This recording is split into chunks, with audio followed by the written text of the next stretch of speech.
All right, folks, thank you for joining me as I welcome Molly Elmore to the channel here, to the show. It's going to be a fantastic program. This is the greatest transfer of wealth, and I am your host, Zach Rector. Molly, thank you so much for joining us today. Thanks, Zach. I'm excited to be here. Okay, this is going to be a fun one. We're going to be talking about the future of money, geopolitics, cryptocurrency, and we'll get some insights from Molly kind of on the time frame where we're going.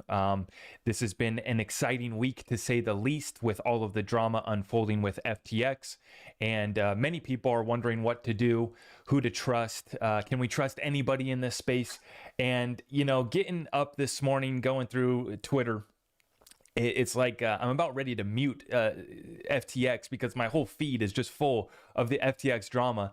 But I'm scrolling through, and then I see a post that you had put up, Molly, and it was a video of FTX CEO Sam Bankman-Fried getting interviewed, and you said, "If this doesn't illustrate that SBF is a World Economic Forum clown, nothing will." And I was like, okay, yes, this is going to be a fun conversation today. So with that background, Molly, what is your thoughts on everything that is happening here with FTX, that exchange, Sam Bankman-Fried, and what's the impact gonna be for the rest of the cryptocurrency space? So there's always something odd about FTX in that I've kind of been in the internet technology space for a long time, and generally it takes a while to build a billion-dollar brand. It's extremely unusual for a young kid of limited means to just all of a sudden create a startup and 5 minutes later is a billionaire. That's just a very unusual way for things to play out. And it always seemed very strange that he kind of didn't really seem like a real person. Like he was going to create these billions and simply just give them away. And there was a lot of this sort of altruistic kind of agenda behind him. And he just made it look so easy. And, no offense to him, but like, he's not a really articulate, charismatic guy where you could see that he kind of charmed his way into this world of finance and even banking.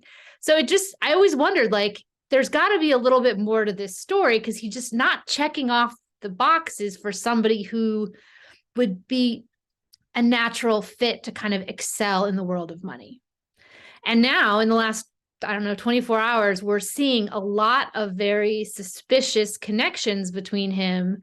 And it kind of raises the question of whether he's simply kind of a front person playing this role. And really, there's some serious money behind him that is preferring to stay anonymous.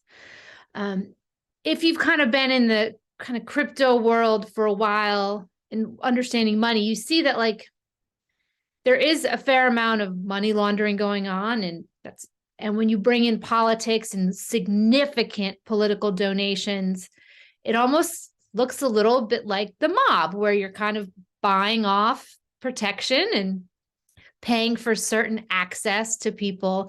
And we've seen a lot of those connections come out in the last 24 hours that are disturbing at best, and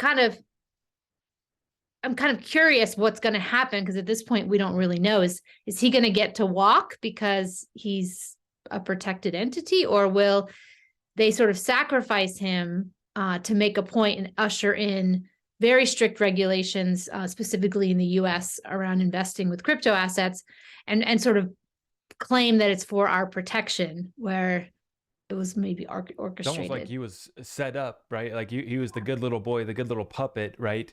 And then this whole collapse, catastrophe, right? It's almost like not that it was planned, but it was inevitable at the very least, right? Like it was bound to happen. This wasn't real, right? And like you said, and it's a sensitive topic here, but the funding goes deep, and the connections go very deep, and the Twitter sleuths are already on top of it. It's definitely fun to see all of it getting exposed. And there's reports that his private jet just landed in Argentina or something like that, and there was massive hack last night of FTX and FTX US. So the way that I've put this is that essentially FTX was the cabal exchange, some would say, and whatever nefarious entities you think run the world or whatever. But it seems like he was propped up, right, only to be, and you use that word, which I think is so critical, sacrifice, which is a word that I've been using here too for a while, is that, hey guys, something's going to break here eventually. And we've been talking about the Tether stablecoin too. And so this FTX exposure, this FTX contagion is going deep, and it's spread throughout much of the cryptocurrency space. I guess, how far do you think this goes? And in my opinion, Tether is going to be the final domino. Do you have any thoughts on that? I absolutely agree. And if you think back to the 2008, 2009 sort of financial crisis, it wasn't just one thing. It was like a series of dominoes that fell one after the other. First, you had Bear Stearns, then Freddie Mac, Fannie Mae, and then finally Lehman Brothers. I kind of see a very parallel track here where, first we had the whole Terra fiasco, then we had Celsius and Voyager, and now we're going to have FTX. I agree with you that the most significant domino to fall would likely be Tether, as USDT is such an integral part of the current crypto. And then what's helpful for me sometimes is to look at what would be the likely outcome that someone who's very powerful in finance would want. And that, I believe, for a long time is to control the on and off ramps for crypto, because that's serious money. That's the stablecoin industry. Terra and UST kind of made this case that look, we can't have these unregulated stablecoins. There's too much at risk. But relatively speaking, Terra and UST were pretty small. I do have a theory about why Terra's collapse happened at the time that it did. We could talk about that in a second. But ultimately, a way to really show that stablecoins unregulated are dangerous is to take out USDT. And that would likely create a scenario where the US government would say that only certain banks are allowed to issue stablecoins, and you have to have some kind of license. And that ties back to the Federal Reserve, and they sort of have these group of banks that are shareholders of the Fed who would get those licenses. So it would kind of create another monopoly on a big part of crypto, which is stablecoin issuance. Yeah, so it's like stablecoin is the biggest threat to the US dollar. So they create multiple examples that inevitably are going to go bust, and they can use as those examples for them to come in and regulate and clamp down this space. Is that kind of what you're suggesting is happening? Is that, these essentially Ponzi schemes, right, are going to be used by the regulators, by the SEC, by Congress, when they're considering, oh, gee, go look, Sam Bankman-Fried endorsed one of these stablecoin bills, right, that they're thinking about passing, right? So it's like a sick joke that they're playing here against us, right? These backroom doors, everything, backroom deals, all this that's happening. Is that kind of what you're suggesting, though? Yes, I am suggesting that some key stablecoins will be used as examples for why stablecoins need to be regulated. Yeah. And they need to have examples to get adoption. There's also going to likely need to be some significant pain on the part of consumers so that people ask for regulation. Right. There's one book I read a lot, and there's one book that influenced my. Right. There's one book I read a lot, and there's one book that influenced my outlook on all of this more than any other book by a long shot. And it is called The Creature from Jekyll Island by G. Edward Griffin, The Story of the Federal Reserve System. And we see a lot of similar things happening now, and that the banking industry acts like they're very anti-crypto. They're like, this is a Ponzi, this is reckless. The banks also spoke out against the Fed, saying that we don't want to be, regulated by this isn't necessary, but really it was their plan.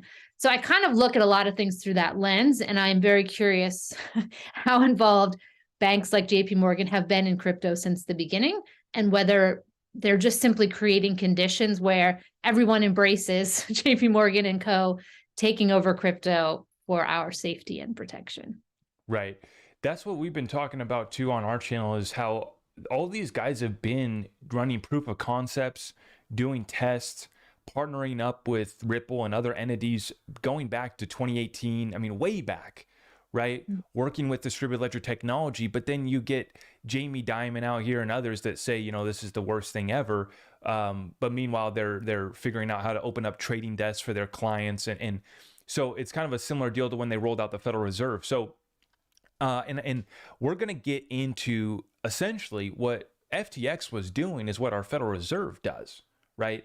And we have a currency war underway. And I know you've been putting together incredible threads, incredible visuals, which I'm a visual learner, so I love the visuals that you've been putting together too, of all of these other countries, the BRICS nations, and the currency war that's underway.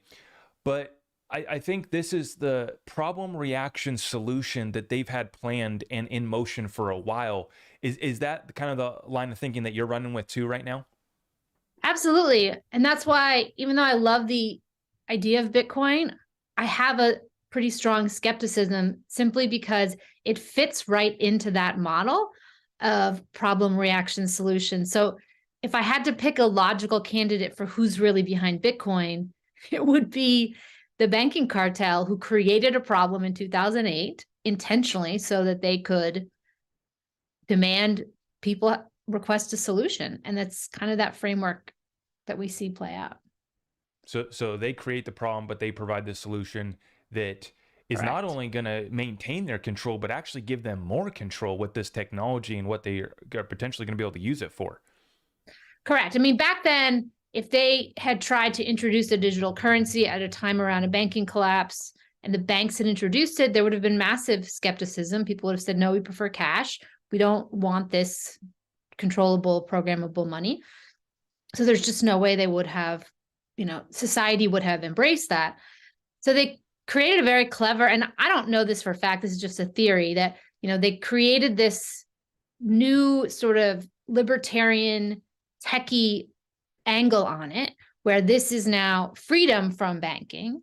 And they got a very ground up adoption from a group of people who have credibility with those who are distrustful of banks, which is libertarians, techie geeks who are not in finance, and built up this following where you have this now almost evangelical group of Bitcoin supporters who are good people. And I love the theories behind Bitcoin, but I can't get beyond not knowing who created it and why Congress, for example, is not constantly asking for the identity of Satoshi Nakamoto before they approve something like a spot ETF fund or anything like that. I mean, we saw with Tornado Cash a few months ago that the US government will ban something if they think it's connected to terrorism or other illicit crime. I don't understand why there isn't that same harping about Bitcoin, knowing Bitcoin's early reputation as being kind of used in the Silk Road and for sort of illicit stuff. But you don't hear a peep out of Gary Gensler or Congress about the identity of Bitcoin's creator. And every time I bring this up with people who are really passionate about Bitcoin, their response is, well, it simply doesn't matter. The code is so good. They can't ban Bitcoin. And I'm like, apparently you don't know much about the US government. They could ban whatever they want. Back in 1933, it was illegal to own gold, which now saying that out loud seems so insane to imagine that we wouldn't be allowed to own something like that. But yes, the government will ban something if they have their own interest to protect. So that's where my little skepticism of Bitcoin comes in, is why it's not demonized more. Well, and that's kind of what I was suggesting too, about how they have more control over this new system that they're rushing out because it's all on chain, because they can control the on ramps and off ramps. And so unless you're truly using decentralized exchanges, a truly decentralized currency, which I've been talking about how Bitcoin was not as decentralized as people were making it out to be back last year. And yeah, so we kind of developed the same thesis I think that you're kind of suggesting, is that Bitcoin and Ethereum were propped up. They were given to us. All these people still worship it, and they are act like they're the second coming of Christ because they invested early in Bitcoin, right? Is kind of where they're at. And it's got kind of ridiculous because, one, it's not decentralized. Two, they can easily kill your on ramps and off ramps and the ability to even run the network, just like they did in China when they shut down Bitcoin mining, right? But then they let us play with Ethereum, which is obviously we had been exposed as the monopoly that the Wall Street got in on early to control the cryptocurrency space. Now, where, in your opinion, does XRP in the lawsuit that XRP is in fit with this whole story, this timeline? So XRP is probably my biggest holding. I think the technology solves a very specific problem. Now, XRP as a blockchain could be used for a variety of different things, but the product that Ripple created will help banks solve a problem via sort of pre-funding of accounts and sending payments across borders. Right now, that's slow and expensive. So I think from like looking at the business side, I think Ripple has figured out a great niche to serve. They have clients who have money, clients who have interest in their offer. As far as this lawsuit, this is where I kind of got interested in understanding more about geopolitics, because things aren't as simple as like all the bankers are on one team and everyone else is on some other. They all have their own interests to protect. Sometimes those interests align with ours, sometimes they don't. And one thing I think that's happening now is there is two factions within the US. We have a faction that is more aligned with the European cartel. We can call them Davos. And this is really in line with Tom Luongo's thesis, if you're familiar with him. And so the European cartel is kind of old money. They're behind the World Economic Forum. They are pushing a feudalistic agenda where they kind of want to own all the resources and we own nothing. And that includes their tokenizing of all the world's natural resources, which is what the climate change agenda is ultimately driving. It will create tokenized oceans, tokenized air, tokenized land. And if you are not one of the people who owns all these things, which won't be any of us, we will be left renting and borrowing resources from the uber wealthy. Now, it's easy to assume that like everybody who's rich must be in bed with the World Economic Forum. But there's one thing that this is where like it gets complicated. A bank like JP Morgan makes all its money off the middle class. They make a lot of money. They make a lot of money off 401ks. They make a lot of money off mortgages and car loans. If the World Economic Forum got their way and there was no more middle class and we were all serfs, peasants, JP Morgan would have no market. Like, who would they sell to? Like, they would essentially, the entire Wall Street industry would be gone. And they have a lot of power because of their wealth.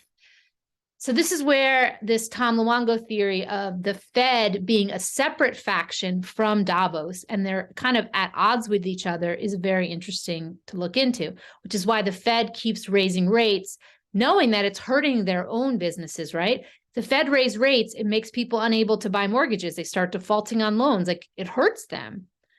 Why would they do that? And it's because they are looking to take out this Davos crowd, this Davos faction, who uses the offshore banking industry called the euro dollar market to fund all of their nefarious plans. So I think that looking at Ripple specifically, it looks like they are right now serving a client base that's primarily aligned with Davos. You can usually tell this because they focus on things like carbon credit markets, which are a very interesting rabbit hole we could talk about separately. The kind of energy usage around cryptocurrencies while they fly on a private jet to these events. There's a lot of hypocrisy that goes on. And it's very clear, I think, that's why I said that Sam Bankman-Fried video was a Davos puppet thing, is because all of the talking points in that video were exactly World Economic Forum agenda points that kind of tie into their feudalistic goals. But I actually am fairly optimistic, ironically, that JP Morgan is not on board with this. And while I don't think JP Morgan or any of those large Wall Street banks are necessarily our friend, in this particular instance, it's sort of like the enemy of my enemy is my friend, and that they are combating this Davos agenda simply because if Davos wins, JP Morgan loses. So I think that is part of what's behind this Ripple lawsuit was, yes, JP Morgan probably wanted to own the rails of cross-border payments because there's a lot of money there. But I think they also don't want to wipe out commercial banks. And if we all move to a central bank digital currency world, it essentially removes commercial banks from the flow of money.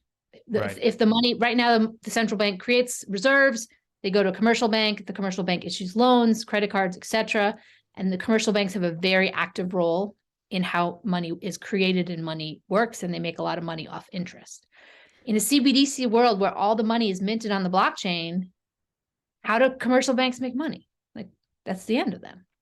That's a very interesting point, and I never have thought of it that way. So you're saying that JP Morgan and Ripple basically have the same common enemy. Is that what you're saying? Or?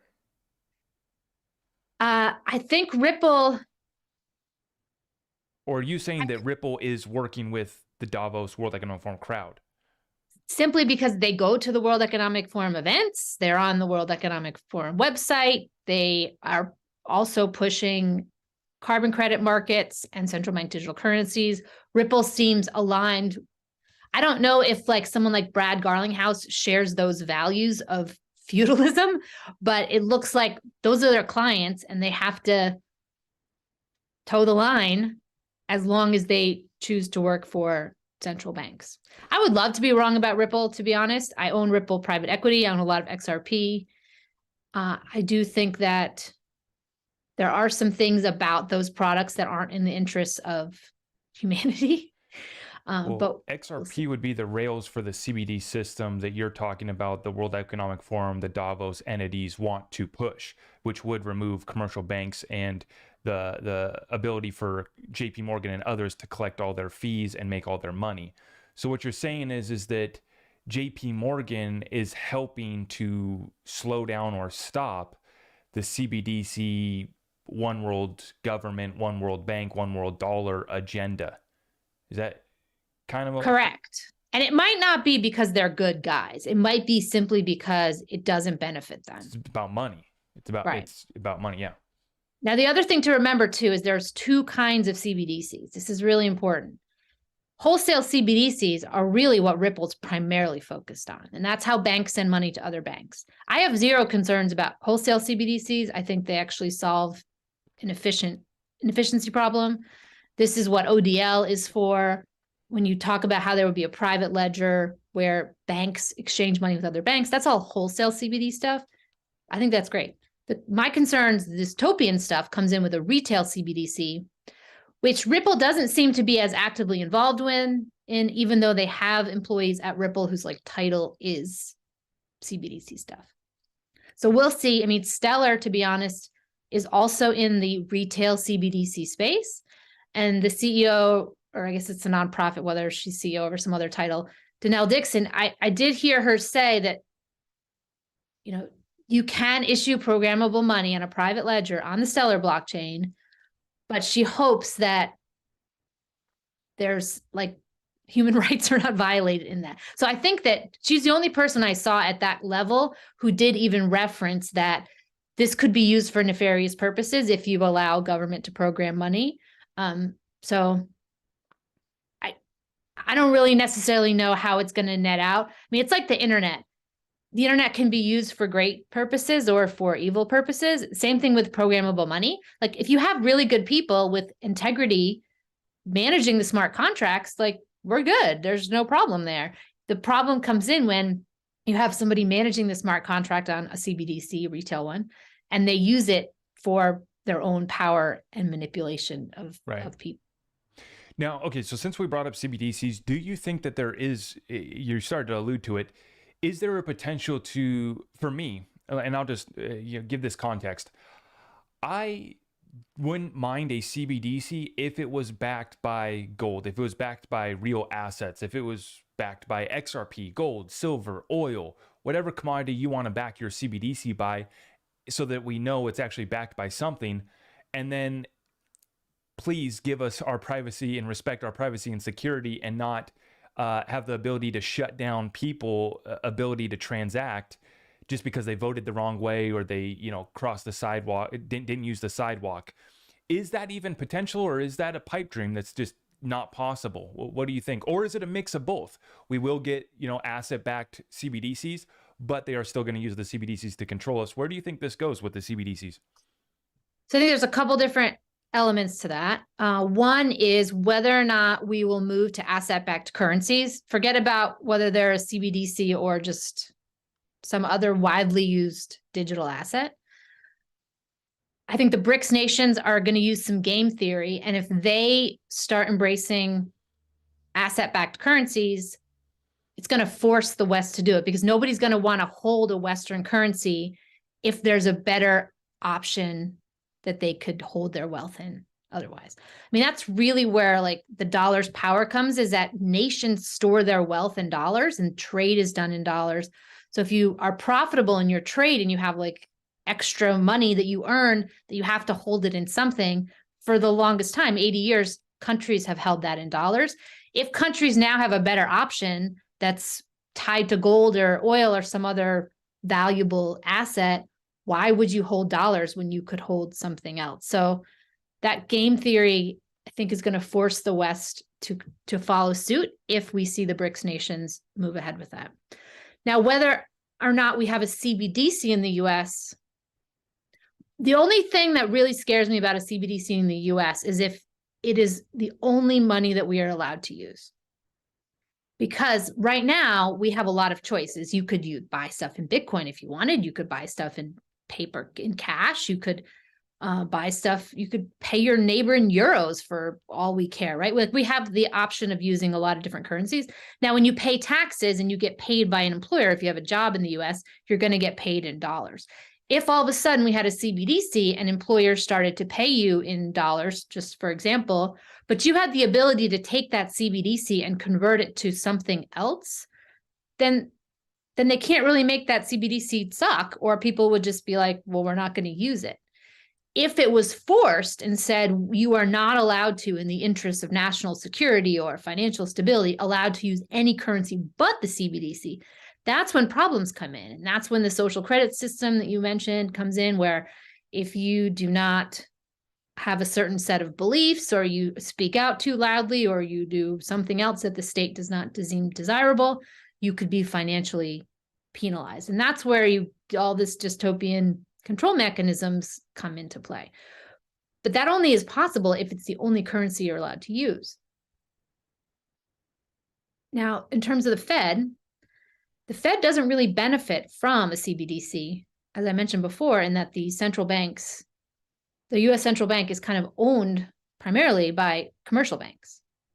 I mean, if you've read Creation from Jekyll Island, you know that there's sort of this cartel of banks that created the Fed to protect their own interests. But the thing about a CBDC is that it would have to be mandated by Congress. So if the Davos crowd has enough influence in the US government, they've bought off enough people, they could force the Fed to issue a CBDC. So while we like to think of the Fed as having all this power, and maybe they're the most powerful entity in the world, with this particular issue, they could have their hand forced, because it's not up, and Powell clearly stated this, that the only way we would do a retail CBDC is if Congress issued a law or whatever that they have to do it. So they basically understand the limits of their power, is what you're suggesting. And yeah, as we understand, nothing about the Federal Reserve is federal with our government, right? It's no part of our federal government, right? Okay, and so we've talked about this. I wanted to go back real quick before we continue. Where do you think that this lawsuit ends up? How do you think this XRP lawsuit ends up when this finally concludes, hopefully soon sometime? I've read through a lot of the documentation from the very generous attorneys like John Deaton, who have shared a lot of insight into this. It doesn't look to me like the SEC has made a case that XRP is a security at all, especially because there are other projects that can be run on the XRP ledger, and XRP can be used as a short-term loan, which is this idea of the Reeves test and whether it's a note. What I think will happen is that the SEC will settle or lose, and XRP will be the only digital asset that has clarity that it is not a security other than potentially Bitcoin. And a lot of other digital assets will probably go away because there'll be too much uncertainty as to whether or not they're securities or not. I am also a believer that the next sort of big run, or if you want to call it that, in digital assets will come with utility tokens, where assets that banks and institutional businesses, enterprise companies use to solve painful and expensive problems will be adopted. And this is areas of like trade finance, where if you want to ship widgets from China to Florida, there's a lot of people along the way who have to get paid and a lot of paperwork that has to get taken care of. And tokens like XDC, for example, fit into making that more expensive and less expensive and more efficient. Those are real use cases that they're not sexy and fun like gaming and NFTs, but those are industries with tons of money that need to be updated. So I think we will see the utility tokens that have not gotten press. They're not getting covered on the financial news networks, but they are being used by institutional businesses where companies like IBM and Accenture have been working for years to help those industries move to the blockchain. That is where I see the next area of focus, and XRP is part of that. Now, are you aware of, have you heard of the XRP Federal Reserve buyback theory? Oh, yes.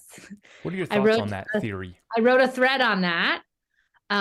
Probably one of the only threads where I really got people yelling at me.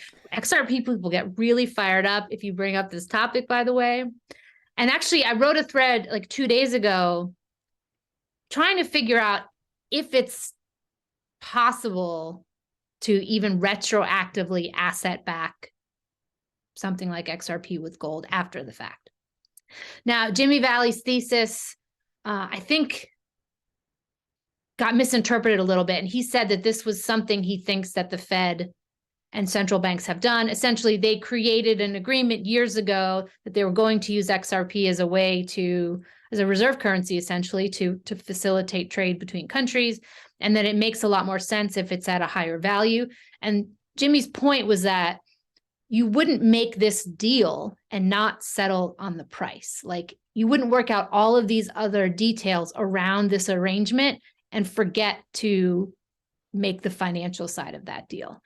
And he came up with the number by trying to extrapolate. If you had to take all the value in the world and divide it by 100 billion, which is the number of XRP tokens are, how would you come up with this price per token? And it sort of fluctuates between 35K and now even potentially 50K a token.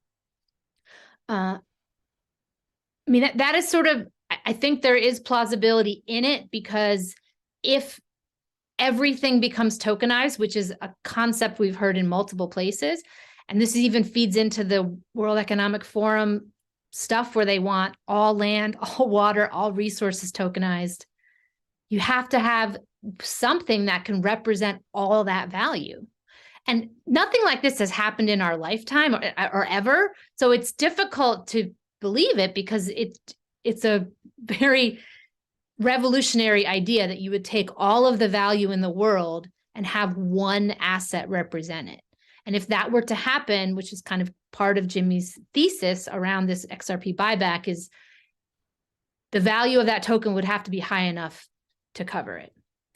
Then there's things that I don't fully get about that, though, which is, all right, let's say it was 50K a token, and now there's gonna be a buyback of it. Like, where does the money come for the buyback? Like, are you gonna give me gold? Are you gonna give me some fiat currency? Like, the logistics of the buyback, I think, raise a lot of questions about how that would really work. They're going to give you a nice little CBDC. What do you mean? You don't want a CBDC for your world reserve currency? That is definitely possible, but what is that CBDC? Is it just more fiat dollars? Is it some new asset-backed currency? I think XRP holders are rightfully skeptical that governments are just going to start giving out billions and billions of dollars to average consumers like us, when they could figure out a way not to do that. They also, now, one thing to remember back from 1933, I think there's a lot of lessons in history. When they did the buyback of gold from American citizens before it was illegal, they just gave you a crappy deal. And they said, we're going to pay you $20 or something an ounce, when they turned around and were able to sell that on the free market at $30 an ounce. So a buyback, even at a high value, isn't out of the question if they're simply going to buy it back from us at a lower price than they could turn around and flip it. It's not exactly very generous of them. Now, one of the other YouTubers, I think this was Dai's theory, digital asset investor, that he doesn't necessarily think that Jimmy was stating that this buyback thing would happen. He just wanted to plant the seed in everyone's mind that XRP could be worth way more than you think. So if all of a sudden you woke up and XRP was $100 a token and people were beside themselves with excitement, and some people sold their full bag, that might be a mistake, because if something like what Jimmy outlined happens, the value could be so much greater than what we all currently think would be possible before that theory came along.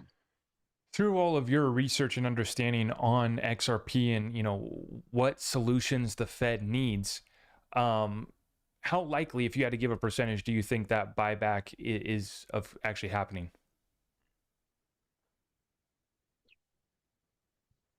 I think the probability, all right, here, let's rank these things. So I think we're going to see a currency reset. I think there's a very high probability of that. The current financial system is not going to continue as it is. BRICS is acting like a catalyst. They're breaking apart the unipolar world. They're forcing the US dollar to change in some way. So I think there's a very high probability of that. I also think there's a very high probability that the financial system is moving to the blockchain. Stock market, bond market, trade finance will all run on those rails. Very high probability. I think Ripple has created some very solid relationships with banks and central banks that mean they are in a unique position to provide the infrastructure and the, essentially ODL is like a liquidity pool, right? Where they can now move value from one currency to another. I think there's very high probability of that. I think that there's a very high probability once that gets used by 3 banks publicly, like the first 2 will create a big stink, but once it's 3, that's sort of tipping point and it will gain adoption. I think we'll see the value of XRP go up a ton. I think there's pretty high probability of that. Now, in terms of this idea of this buyback, I'm not fully sold about why that would need to happen, because if the price of XRP goes up organically from the adoption from 3 or 4 central banks, most retail holders are going to get out. They're going to be like, yeah, my 500, it goes to 589. All these XRP holders will sell because that will be life-changing money for people who bought a whole ton at 20, 30, 50 cents even. So I don't know if it's necessary. Because I think a lot of people are going to sell. I agree. Actually, that's my take, is that it's not necessary. They will shake out most people by $10. They'll shake out a lot of people by previous all-time high of $3 to $4. But by $10, they would shake out probably 90% of holders of most of their bags. And then Ripple's also sitting on, just under 50 billion XRP now. So I've always made the case that the Federal Reserve could just go cut a deal with the Fed, with Ripple, for some of that XRP in escrow. There's no reason to come back and buy ours. They'll shake us out. $10 XRP is life-changing for most of the holders. And even, $50 XRP, you would have 99.99% of people out. And so, yeah, I'm kind of along the same line of thinking. And like you said, I think that it was great that Jimmy actually did the buyback. I think a lot of people, make it out to this ridiculous thing. And how did he come up with these prices? But the way I see it is he's setting a precedent, like DAI mentioned, that this is what we view the value of this asset at. So if you try to get us out of our XRP somehow, or say that we have to be accredited to own it, or all these concerns that XRP holders have, at least we would have that precedent. So that's why I respect the buyback. And the other part about it is it acknowledges the problem that the Federal Reserve has. Like, that would be a solution to fix a lot of their problems if they did some sort of buyback, or just used XRP, getting some from Ripple at a lower price, knowing that the set price of XRP is going to be at a much higher price. And since we went there, I'd like to get your take on what what price points make you get uncomfortable? For some people, they think that it's irresponsible to even talk about $50 XRP. Some people say it's irresponsible to talk about $10 XRP because for some reason we can't flip the market cap of Bitcoin. I think that's ridiculous. And I think that we can talk about 3, 4, and 5 digits because even if we're halfway wrong about all of our theories and analysis on where XRP is going to go, what role it's going to play, I still think that for the basic on-demand liquidity, replacing Nostro Vostro accounts, all of the DeFi that's coming to the XRP ledger is going to take us to at least I believe over the next 5 years or so, double digits is so easily done. And I think we really have to be at a 3-digit price point to really start settling and moving those higher value amounts. Where are you at with XRP price predictions and where we get uncomfortable? What's irresponsible? Where are you at with that? I think it's ridiculous if someone reprimands another person for talking about what XRP could be worth at some point in the future. I mean, that's one of the things I enjoy about our free speech society is if I want to speculate in fantasy land in my head that I think XRP could be worth $10,000 a token one day, I'm free to do that. Now, the other thing about this sort of price predictions is that, one, people get upset about the idea of a $10,000 XRP because you're basing that on what you think $10,000 can buy right now. We are on a fast track to serious inflation, and there's no guarantee that in 3 years, $10,000 buys you even a beat up old Toyota Corolla. The value of the dollar has been slipping considerably. So let go of this idea of what you think fiat is worth and think more about what are other ways that you could protect your own sort of wealth. I mean, this is one of the things I do love about the Bitcoin community is they really woke a lot of people up about fiat and the scam of fiat. And I think the Bitcoin Standard and Safadine Amos, I probably didn't say his name right, his messages about how much corruption and scams the fiat world has funded, I think is amazing to wake up all those people. And this idea that we can't talk about a high price of XRP because you're pricing it in fiat, I think is a silly thing to say. I think the price could be huge depending on the long-term vision of this. I mean, Bitcoin went up to 60K a token a couple months ago.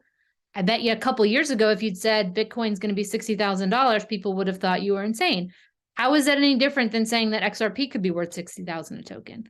People get upset because of the market cap. Well, if we're talking about bringing all the money from traditional finance over to blockchain rails, it's not. The market cap of the current crypto market is irrelevant, in my opinion. Yeah, because we're going to be settling trillions per day. Just Swift settles 6 trillion, ACI worldwide does $14 trillion per day. And people don't realize how big these markets, these networks are. And, how do you replace a system that goes from just sending messages, which, people talk about, well, you can settle XRP in 3 to 5 seconds. Well, yeah, but 44 million messages are sent on Swift every day. So how do you settle that up, right? You have to have a significant supply. If XRP was going to be that settlement token, you'd have to have a significant supply, or you would have to have a higher price. I contend that there will never, well, we know there will never be 100 billion XRP to use for settling Swift. The XRP would have to be in the hands of all of the Swift member banks, right? And so what's the realistic number? Are they going to be able to get 10 billion between them, 20 billion? How much is going to be parked in on-demand liquidity for that use case utility?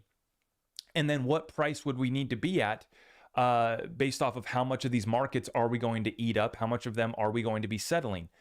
So I love your take that it's silly to talk about these prices because we are trying to avoid a hyperinflation crisis in the United States. It might not seem like it, but look around, right? All of the other currencies are collapsing around us as we've had a stronger dollar, which I was going to add on to what your point earlier about the Fed raising interest rates. They know that it's making the dollar stronger, all these other currencies weaker, right? And what we're seeing right now is a full-blown currency war and a debt crisis. Mhm. Now with FTX going bust, we see the liquidity crisis aspect join the party, right? And to me, this is one of the only solutions besides asset-backed currencies that resets, restructures, revalues, and creates that level playing field. I wanted to get your thoughts on the other, what I call suppressed assets, which I consider to be gold and silver, as well as some of the other utility cryptocurrencies you mentioned. But what role do you consider gold and silver to be suppressed assets as well, and what role will they play? Gold and silver have been manipulated for a long time. I think that's a pretty well-known fact. The question comes up, though, as to why. Why go through all this effort to artificially suppress the price of gold, for example? The only real logical explanation is that's being done to protect the dollar. That if gold became way more valuable, it makes the dollar look less valuable and big money moves out of dollars and into gold. So if that no longer became the primary goal because the US dollar was no longer the global reserve currency, and those assets were allowed to kind of have price discovery and kind of do their thing, and we see the BRICS nations start to tie their currencies to gold and silver, it points, and central banks around the world have been stockpiling gold. Why would they do that if there wasn't a compelling reason? They could be buying diamonds or real estate, or I don't know, all sorts of other things that have high value. They've been focused on gold. I just think there's a lot of points that point to currencies being reconnected to gold after a major collapse, when people don't have trust in governments, they don't have trust in fiat. One thing that people have had trust in for centuries is gold. You can see it, you can touch it. I know it's a pain to move around and it's scarier to store, but it is something that universally has been considered money forever. Silver too. So I think, I mean, that part of my bag is in silver and gold to split up some of my dependence on purely digital assets, but I'm pretty bullish that they will be a part of the next financial system. Well, and to that point, to add onto that further, you mentioned earlier the BRICS would potentially be able to use that against the dollar, right? And I wanted to ask you this: what else do they have? I mean, they're in a war, a full-on military kinetic war at this point, right? With Russia specifically. We know that there's a cyber war that's already underway. We know that there's a commodity war underway as well. But my question would be, what else would they have to go out? I mean, they're gold and silver and or using other resources like oil, natural gas to back their currencies would be the only thing. I think it's unlikely to see anyone back their currency by natural resources, but essentially what they've done is they've backed their ruble right now by their natural resources because they're only accepting rubles or gold for their natural resources. But yeah, you know, to that point there, what do you think about that? I mean, what else do they have besides going to asset-backed currencies? You know, people call the dollar a strategic weapon of the United States and the West. What else? What other weapons would they have besides going back to gold or silver? So if you look at fundamentally the idea that energy is really the most valuable resource on the planet, and that ultimately all money is a representation of energy in some capacity. I mean, even the US dollar, there's a lot of energy that goes to protecting US supply chains and routes. Like the military is essentially a representation of energy of some sort, right? So let's go back to what BRICS is doing is they're taking all different formats of energy, whether it's gold that uses energy to dig it up, or it's oil that uses energy to run stuff, or even food, which is energy for humans to eat. They're taking all these sort of assets that are forms of energy and saying, we're going to essentially use those as money, but it's a pain to pay you in a bushel of corn. So I'm going to come up with a currency that's easier for me to logistically use than trying to pay you in this. Now, Jim Rickards has brought up some good points about the challenges with using something like oil to back a currency specifically, is that there's all different kinds of oil, like there's grades of it. There isn't just one sort of classification. So it gets kind of complicated. So I think the BRICS plan for now is to have this reserve currency where they simply have a bag of assets that sits somewhere and they say, all right, all of our assets here are worth $1 billion. And so the BRICS bank will issue the like mint tokens for BRICS countries based on the worth of this stash of assets that they have. The question I have, though, that I don't have an answer to about that is, let's say you're a BRICS country and you have $1 billion worth of stuff that you then get tokens minted to you. What if you use some of that stuff? Like, who's going to keep track to make sure you don't, drive around cars with that oil or eat the food that's used to create it? That's the advantage of gold, is that you don't really use the gold for anything other than storage of value, where oil gets used as a resource, as do commodities. So I don't have a great answer about how that would be managed after the sort of minting of the BRICS token, and how they would ensure that those assets still exist. Right. Well, and that's where they could use blockchain once again, create that Internet of Things, where basically they're slapping a QR code on every ounce of gold, and it's all tracked, and whatever other commodities are being traded. I think, like you said, that's going to take a while though, but I see them stashing record amounts of gold right now, gold and silver. And historically, you only have to back your dollar by 40% is the traditional gold standard, right? So, and then we see Zimbabwe has already started to mint their new gold coins, right? So what I wanted to ask you, though, is how far do you think this BRICS alliance is going to go? Because many of us are well aware of BRICS, what they're working on, how China's way ahead as far as their CBDC and that whole program's going on. And I like to say that that's a model country for that agenda and how they want to use that. But then you have other countries like Russia here that is just a vast amount of resources, and now they're conducting trade deals, sitting across from the table and saying, we're only accepting ruble or gold. You're going to have to pay us in that. But going further than that, now there's all these rumors of Saudi Arabia joining and other nations. I heard Kim.com suggested that basically every country that has been on the other side of the United States using their dollar as a strategic weapon is going to go with the BRICS alliance, which would include a lot of countries, right? Because this was the world reserve currency. And so I've been making the case that so many of these other countries have to move faster because they're having currency collapses already. They're already having food riots, cash shortages. So they're having to roll out their new system faster. They're having to move faster. But specifically, how far do you think the BRICS alliance is going to go? How many countries is going to join? Do you think Saudi Arabia is actually going to? How far do you think that alliance goes? I think Saudi Arabia will join. I don't think countries like Saudi Arabia put out press releases that they're considering it unless that's a done deal. Yeah. You don't really joke around about this kind of thing when you're dealing with something that serious. I think Iran, Venezuela, Argentina, Turkey, China, obviously India. I mean, this represents a huge percentage of asset producers in the world.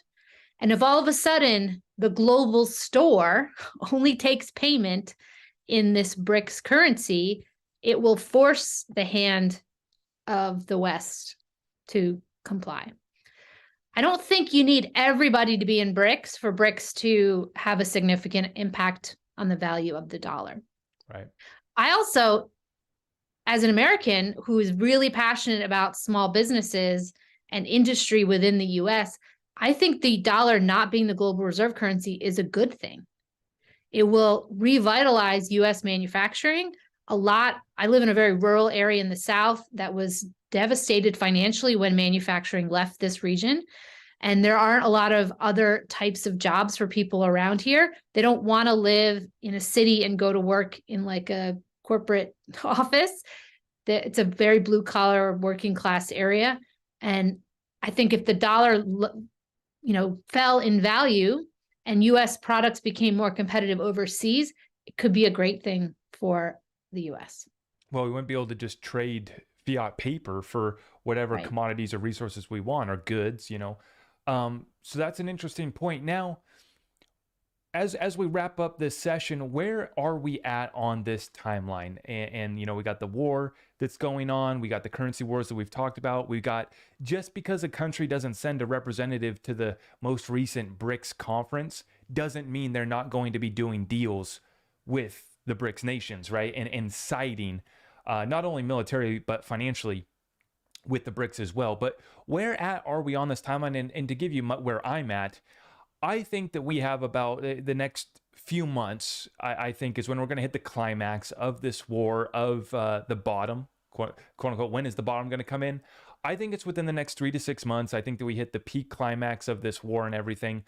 And then within the next year or so, I think that we will be having that reset, restructure, and revaluation occurring. And it'll be kind of more public. I think that it's already underway. Like you said, Saudi Arabia is not broadcasting what the future plan is, right? And a lot of these entities are fighting for control, so they're making moves behind the scenes, right? So with that background, I'm at about 3 to 6 months for us to bottom out, peak climax, peak chaos. But I still think it's going to take a while. But I see within the next year or so, I think we're going to be very close to getting cryptocurrency regulations. That Ripple versus SEC lawsuit's going to be done, and then this war will have reached the climax, and we'll be trying to rebuild and restructure from there. Where are you at on this timeline? I do think there will be some sort of event catalyst that creates a significant amount of social unrest, that things like CBDCs will be presented as a solution. My theory, and this is not, I'm not alone in this, I think a lot of this will start in Europe first. I think we have energy situation in Europe that's very serious. I think Europeans will be okay this winter, but a year from now, there will be massive energy problems. There'll also be some food shortages at a big scale in Europe next year. There's not a lot of fertilizer anymore. A lot of fertilizer comes from Ukraine and Russia, and that didn't affect crops this year, but when it's time to plant crops in the spring, there are going to be some serious problems. And if we see this start in Europe and kind of spread elsewhere, it will give the West, I think, a chance, or the United States a chance to observe this. But as far as the new currency system, I mean, the only thing that really makes sense to me is that there's something that happens that they have to turn it off, and they essentially reboot with this new thing. How do you have two stock markets, one on the blockchain, one that's not? Like, it's such a massive change that I don't see how you could have a soft ramp for moving specifically the financial markets to the blockchain. I mean, that's going to be the biggest change, I think, is if all of a sudden now when you buy stocks and institutional traders buy stocks and bonds, that's done using DeFi and done using blockchain digital assets, that I don't think you can have like two places to buy Tesla stock. Like, the stock's on like one network. So to answer your question, sorry, I'm kind of bumbling this a little bit, but I think we're going to have to see it all turn off for a couple of days. And we wake up and they're like, oh, there's no power. Okay, the banks aren't working. Oh, there's no food. Everyone's panicked. Well, we got this thing we've been working on. I guess we're going to have to roll this out a little bit earlier than we thought. And boom, now we have digital money, blockchain, stock markets, etc. And you made such a great point there, and I think this has to be clarified. Just because we could reach that peak chaos, maybe a blackout moment, some sort of event, like you said, in the next 3 to 6 months, or even in the next year, and that gets done, that gets reset, new system introduced, doesn't mean we're not going to continue to have problems in the energy crisis, in the food crisis, battles across this planet for energy, resources, commodities. Like, that's so key. And we talk about, I've been talking on my platform here about essentials and prepping, because it's one thing to be prepared. You got your suppressed assets, you got your XRP, you got your cryptocurrencies, you got some silver. And one of the main reasons why I hold silver is not only because I think it's been suppressed and it's ready for major breakout, but I like having physical silver for what I call blackout barter, which is when the systems go down, I have something to trade. Not just silver though, I also have food essentials where what I got a whole offer here for you. When I need to do a deal when the lights go out, I got silver, I got some freedom seeds. We love our Second Amendment in America. And then we got essentials and food as well, too. So that's been part of my strategy. And that's such a great point, is that people need to understand what's happening in the markets and what's happening in the real world reality is two completely different things. And even if we have that breaking point, we have that reset, we start to restructure, we start to rebuild, doesn't mean, and I like to be very clear about this, does not mean that we're on the beach next year and XRP is going to be at $100, and it's done and it's smooth sailing and blue skies. Like this is, we're going to be in this for a while, but I think that we share similar timeline in that the event that we're kind of waiting for to be the catalyst is coming relatively soon, like within the next year. I agree. I also often ask myself, what would have to happen for all of us, you and me, for example, to accept a programmable CBDC that we don't want? Well, we don't want it now because we're in a position where we don't need it. But what if your bank didn't work and the money in your bank was gone and the grocery stores are empty and the government comes along and says, okay, well, you either can starve or you can use this new CBDC money. Guess what all people are going to pick if given the choice between starving and programmable money? So to me, it would be the perfect way to introduce something like that, is to create conditions where people feel like they don't have a choice. Where right now we would say, go away. Like, we don't want your programmable money because we don't have the conditions that would make us have to accept it. So they bring about that condition, they bring about that setting, that solution. But then also, if they do pass the law that they're going to only be accepting the CBDC for your taxes, you can only pay your taxes in that currency, right? We're going to be stuck accepting it, aren't we? There's also something that's important to understand with programmable money, is that the money can be programmed for only certain types of transactions. So you could not be allowed to convert your CBDC to Bitcoin, to XRP, to anything else. And so if you have a job and you get paid in CBDC and you got to pay your taxes in CBDC and the grocery store only takes CBDC, what are you going to do with your XRP if you can't buy stuff with it? I mean, this is where the sort of dystopian concerns, like you could have this amazing asset and maybe you could sell it on the black market, but unless you have a way to buy food with it, you're going to have to play in the government money, whatever they choose that to be. Let's be careful here, but do you think that 2020 was, some would call it maybe a test simulation of how willing are people to just accept whatever is thrown at them? Oh, I think 2020 was part of this sort of, remember with this Davos cartel we talked about? They don't like the middle class because the middle class is very much a problem for their feudalistic goals. In feudalism, you have like a really tiny group of rich people who own everything, and then 99% of people are serfs. Well, the middle class doesn't fit into that. And if you look back on 2020, we saw a massive disruption of small businesses, which are a very big part of the middle class.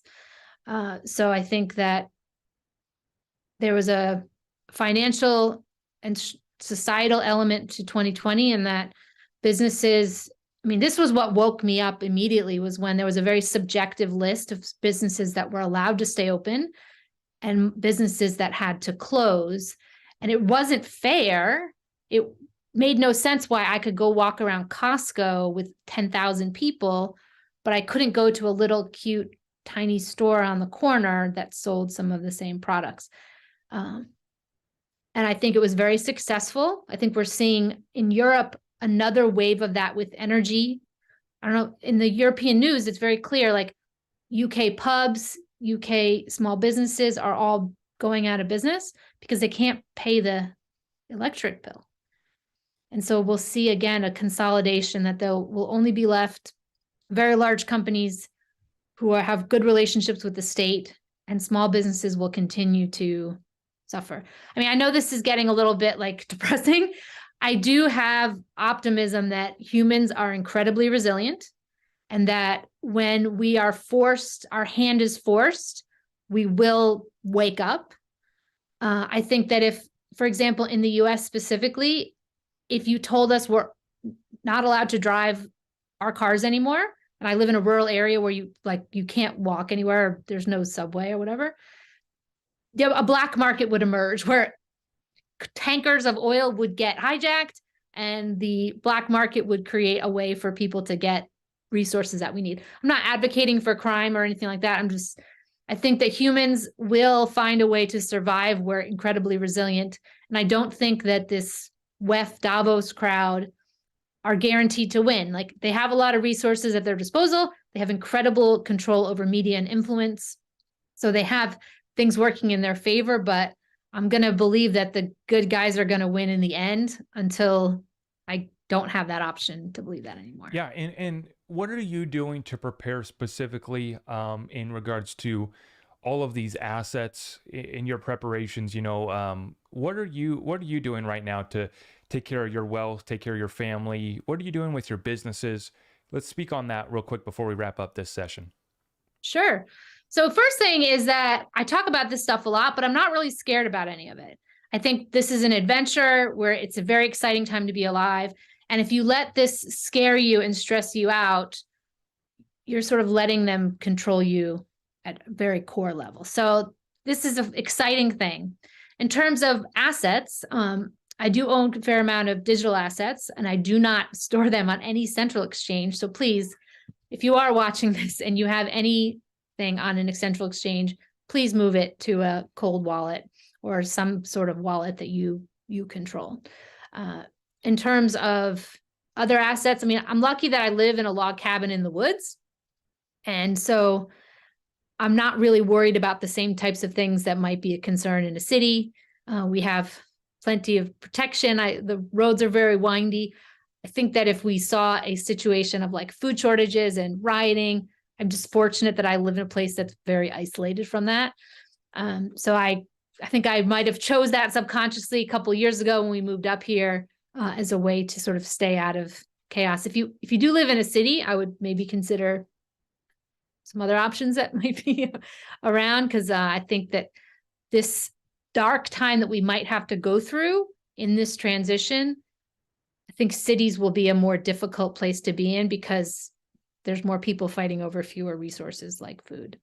Yeah. I do have a basement that has a bunch of dried food stuff in there. Hopefully it will last. Again, I'm not going to let it upset me and scare me. I think being prepared is wise, but also know that, you know what, if you don't have everything you need, you're going to figure it out. Like, be resourceful, be smart, be educated, and don't keep your head in the sand thinking like nothing bad will ever happen. Just know that you're going to maybe have to adapt and be flexible and barter. As Zach said, he's got a whole bunch of stuff that he's already thought, like, if push came to shove, I could barter these things for other things. Well, what could you amass a collection of in case, hypothetically, you needed to barter things? Humans need lots of stuff, not just gold and silver. There's other food stuff, seeds, nails, hammers. You could stock bottles of wine if you want. People will trade you stuff for that in a tough situation. Coffee. There's lots of things that you could maybe have a small stash of that could turn into like prison currency. Like, people in prison often have to barter stuff if they want other things. Yeah, and I want to end on a good note too. I continue to tell my audience that now is a great time to build your business, to start a business, to start a side hustle, because while our world is going through the chaos, while everyone's distracted, people are desperate for people to bring a solution, people that are willing to stand up and get things done. Where are you at? What kind of opportunity do you think that people have within business? And then I want to hear a little bit about your business and what you've been up to. Sure. So I think that as we go through a major currency change, financial change, like we've talked about here, there's going to be winners and losers. That's just the reality of any major change like that. So what I look to do is figure out what are the opportunities that I see in sort of that next version so that I could take advantage of those opportunities if I wanted to. We saw this in 2020, that when a certain large percentage of businesses were forced to close, you had one group of people who were just like mad about it and sat there like, no, this is wrong. I'm all right. This is only going to be 2 weeks. And just sort of like stewed in their frustration about that situation. Then you had another group of people who were like, oh, well, this sucks. All right. How can we pivot and make the best of this and figure out how to adapt to these changing conditions? Be one of the people who is quick to adapt. I mean, this is what I think is the Darwinistic philosophy. It's not the strongest who survive. It's those who adapt most to change or adapt to change most quickly who react in a way. So in terms of businesses, having a side hustle is a nice form of insurance, especially if you have a job where things could happen that are beyond your control and the company could close, you could lose your job. You had some kind of side hustle that would bring you in income that you control. It's always a good idea, especially in a time of uncertainty like we have ahead. I mean, you could have worked for a cruise liner a couple of years ago and thought, I'm working for the #1 cruise ship in the world. Nothing's going to happen to my industry. And you wake up one day and cruise ships are banned. Like that kind of thing could happen. So having a side hustle that diversifies your income sources, I think is always a good idea. It's funny you mentioned that too, because when the events were taking place there in 2020, I actually sent out a letter to all of my clients. And for those of you who don't know, I have a landscape business. It's one of the businesses that I run. Okay. What I did in that business, because I actually, they said, you're not an essential business. They deemed me not worthy. And so I said, okay, that's fine. Thanks for your suggestion. I sent a letter out to all of my customers and I said, we will be adding, what did I add? Trash pickup or something that I thought maybe met their definition of essential or whatever. But basically, I just told my clients that we're deeming ourselves essential and we are going to continue to show up. Now, obviously, we were affected because the whole economy was affected. I mean, it shut down, people got tighter, but that was something that we were able to weather that storm. We were prepared for that. But at that time, I kind of just set out a letter to everyone. I was like, we're deeming ourselves essential and we're going to continue showing up. Thank you. But how crazy, right? Like you said, I mean, we're working outside, not in contact with anybody, but yet we're not essential. I said, thank you for the suggestion, and we're going to continue doing business. And I think that is so key because some people are still not, it was supposed to be 2 weeks at home hanging out, right? Now it's 2 years later and people are still complaining, not taking action, not getting it done, when there's just an abundance of opportunity, not only to acquire these suppressed assets at prices I didn't think we would still be at 40-cent XRP, 30-cent XRP, right? This is crazy. And to still be at some of these prices for the other suppressed assets like silver and gold too, incredible opportunity. And then, like you said, for those who are willing to push forward in the business, even if it's just a side hustle, you're going to be able to make strides. And I also tell people too, at your current job, at your current workplace, if hopefully your business, the job you got, they're going to be able to ride out this recession and you're still going to have that job, but also figure out how to bring more value to your company so that you can just make more money. You know, not everyone needs to be their own boss. Not everyone needs to have a side hustle, but just go figure out how to make more money right now so that you can ride out this inflation crisis and buy as much of these suppressed assets as you can while the prices are cheap. So I'm right there with you. And where can people find you and what have you been up to, Molly, with your work? Sure. So you can find me on Twitter, Molly Elmore 22. I'm probably most active on there. I also have a community of people that on Locals channel, which is twostepsahead.locals.com. I can send you over the link if you like to put that in the description. And that is where I sort of do weekly live videos and I post sort of more analysis. I write a report every other week about what's kind of going on in the world that's helpful for everybody to understand. And that's really where I add value to my clients, is to help them see the big picture so that we can identify opportunities, be prepared for big changes that are coming on. Because if you know what's going to happen, it's a lot easier to plan for it. Where if you're oblivious and not paying any attention and these big changes come along, they can be quite disruptive and even upsetting. So the goal is for us to stay 2 steps ahead. It's the name of the group. And that's sort of the mission, is to be able to look down the highway and see what's coming well in advance of these things coming. Awesome. Yeah, we'll throw the in the description down below. We'll include your link. And then for everyone, it's at Molly Elmore 22 on Twitter is the handle. I highly recommend everyone follow you. I've seen you've been so active on Twitter. And as I was telling you before the show here, I've already used a couple of your threads in my live stream. So you have, we appreciate your contributions that you've been making to the space. You're definitely someone that we're going to be watching and continue to ride out this storm with. So I appreciate you coming on here, making the connection with my community. And I just recommend everyone head on over to Molly's Twitter, get in touch. And then what was the other one, the other link there that you said, the other website, Locals? Sure. Locals is kind of a Facebook type platform but it's not Facebook. You can talk about whatever you want to talk about. And the group there is called 2 Steps Ahead, and the link is 2stepsahead.locals.com. Awesome. You guys got it there. Thank you so much, everyone, for tuning in. If you guys can, if you appreciate these interviews, please do your boy a favor, smash that thumbs up for us, and let's share this content. Let's share this message far and wide. Let's light up Twitter, everyone. I think we had a fantastic conversation. And Molly, hopefully we can do it again sometime soon. Thank you. Thank you, Zach.